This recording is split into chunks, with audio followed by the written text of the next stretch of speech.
그 마두라스 교회가 불국사로 바뀌고 그 수평선이 금오산 산기슭으로 바뀌고 한 겁니다.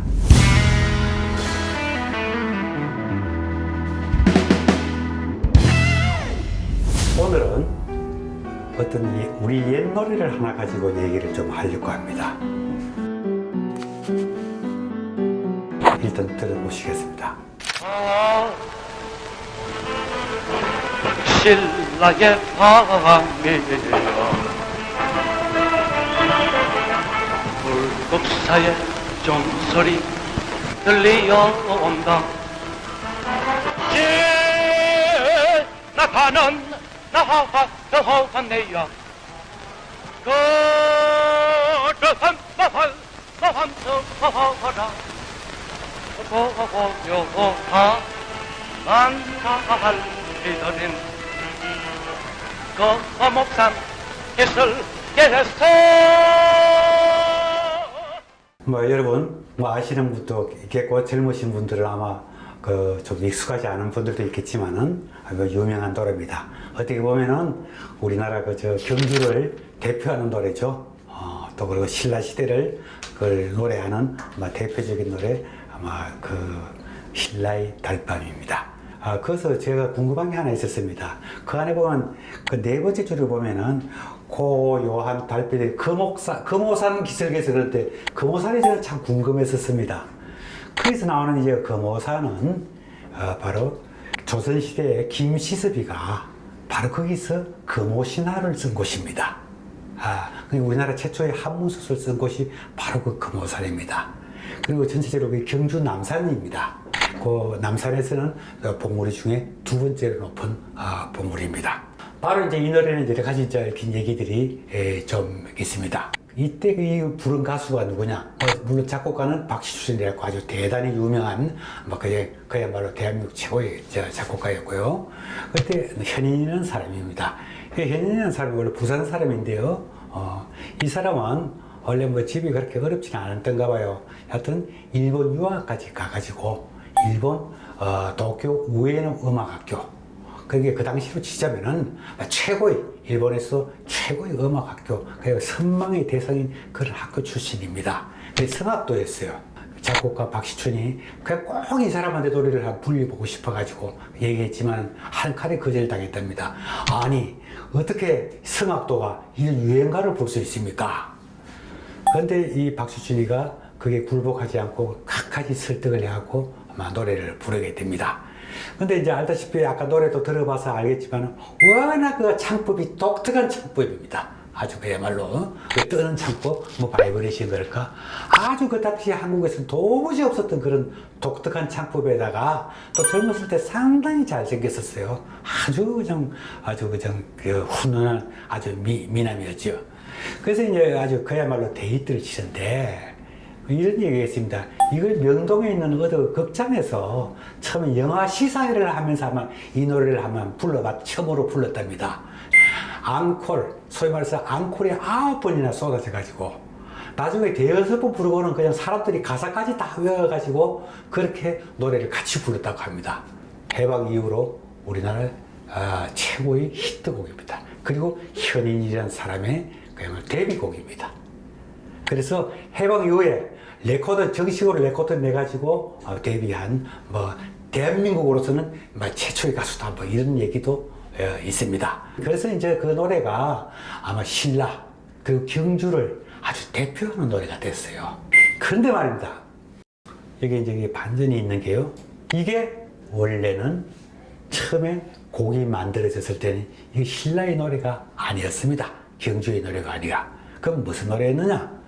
그게 바로 인도를 노래하는 거였습니다. 인도. 그래서 소위 제목이 인도의 달밤이 되는 겁니다. 물론 지금은 신라의 밤이여 불국사의 종소리 들려온다. 근데 그 더 좀 낯선 거는 바로 거기서는 인도의 달이여 마두라스 교회의 종소리 울린다 이렇게 나오는 겁니다. 또 우리 신라의 달밤 가사에는 금오산이 나오고 그러는데 바로 또 이 가사에는 바로 달빛들이 수평선이 나오고요. 그럼 이제 항구였거든요. 그러니까 그러니까 인도 어느 지방, 첸나이 지방이라고 합니다. 지금 인도 남부 쪽으로. 지금은 이름이 이제 첸나이라고 그러는데, 거기 있던 마두라스 교회를 이제 노래했다고 하는 겁니다. 아니, 너무 그냥 180도 서로 그냥 그 노래가 이제 바뀌었다는 거죠.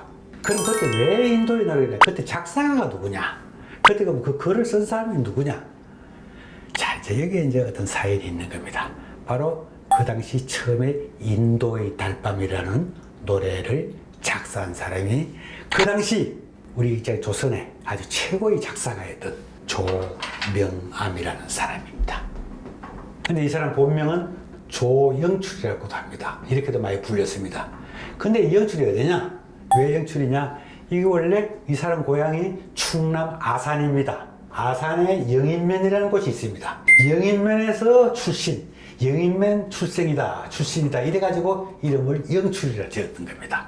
근데 이 사람이 어릴 때 이제 태어났을 때가 클 때 얼마나 집안이 어려웠던지, 뭐 아버지도 어디를 뭘 했는지는 잘 모르겠고요. 하여튼 근데 어머니도 절에 가서 성례를 했습니다. 선임을 했습니다.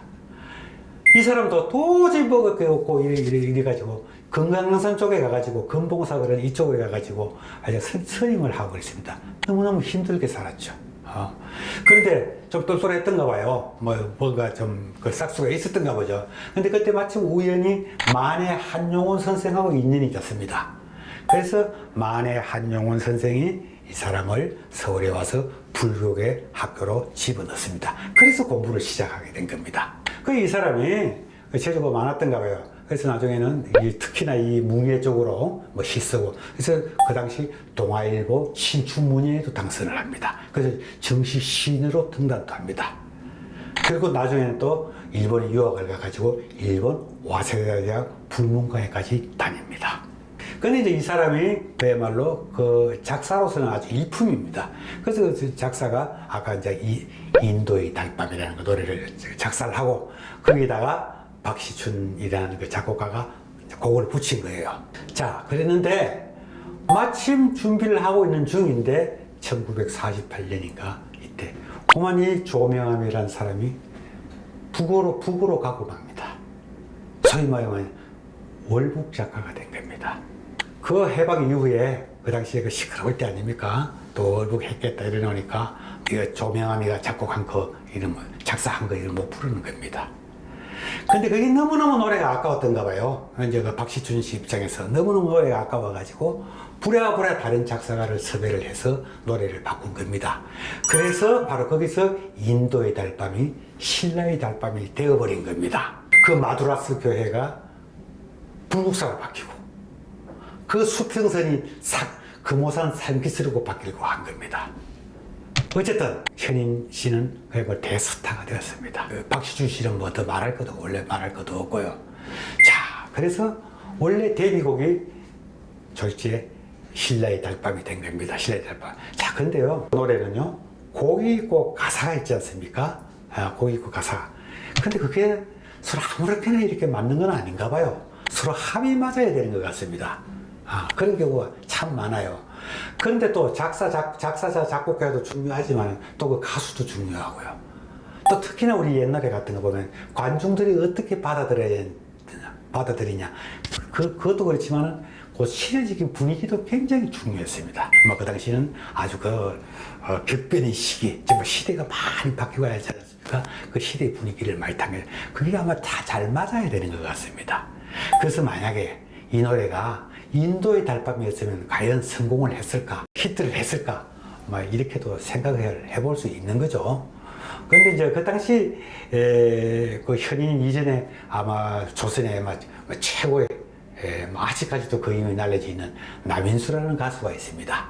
지금도 조선 어떤 사람들은 아직도 조선 최고의 가수다 이렇게 말하는 사람도 있으면 이 사람이 처음에 데뷔할 때 노래 제목을 눈물의 해협이다 이래가지고 노래 취입을 해서 발표를 했습니다. 근데 별로 인기가 없었어요. 그래서 아주 실망의 시대에 있었습니다.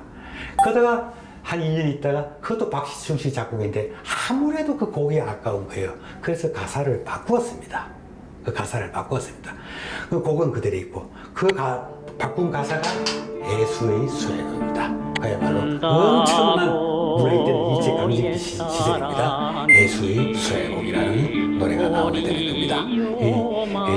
이때부터 그렇게 이제 실질적인 그 데뷔곡이라고 할 수 있는 거죠. 그리고 남현수가 일찍 죽었죠. 일찍 죽고 그때도 장성곡으로 쓰였던 게 바로 이 애수의 수행곡일 정도였습니다. 같은 노래인데 같은 곡인데 가사가 다른 거예요. 그래서 애수의 제국 운 닫고 옛사랑이 오리오마는 그렇게 나갑니다. 그 눈물의 해협이라는 것은 그 노래는 현에 탄 초록물에 밤이 내리면 자 그렇게 나갑니다. 현에 탄 초록물에 밤이 내리면 그 나갔는데 애수의 제국은 운 닫고 옛사랑이 오리오마는 똑같은 곡인데 그 가사에 따라서 그렇게 느낌이 다른 모양이고 특히 히트냐 아니냐가 그렇게 차이 나는 겁니다. 자 조금 얘기를 더 나가면 저 바로 조용필 얘기입니다. 조용필 씨가 그 처음에 알려진 게 정말 노래하는 게 돌아와요 부산항해라는 노래입니다.